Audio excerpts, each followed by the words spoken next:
Pero sa Instagram or sa ibang social media accounts mo, nagbabasa ka pa ba ng mga comments or Lahat. binabasa Binabasa mo ko yan talaga siya? bago ako matulog. Babasahin ko yan isa-isa kasi nai-inspire ako eh. Nai-inspire ako. Tulad nun, nagpo-post ako ng mga bagay na magaganda.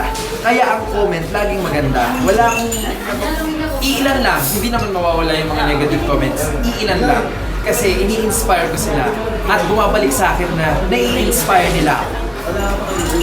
Pero nung nagsisimula ka, nung mga nakaka-receive ka ng negative comments, paano ka nagre-react sa mga? Ay! Umiiyak ako! Umiiyak ako sa mama ko!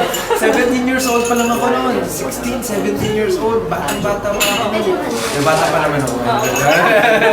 Pero syempre, hindi pa ako mature nun eh. I don't know how to handle things like that. Negative issues like that. So, lagi ko sumbungan yung parents ko. Umiyak ako, hindi ko alam gagawin ko. May isang araw pa nga nasabi ko, ayoko na mag-showbiz, parang hirap pala. Akala ko madali.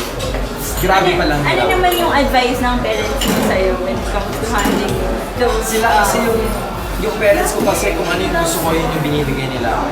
Kung gusto mo ipagpatuloy na nandito kami, kung ayaw mo, nandito pa rin kami. So nasa sa akin talaga yung sagot kung pagpapatuloy ko o ayaw ko. Ganun ka supportive yung family ko.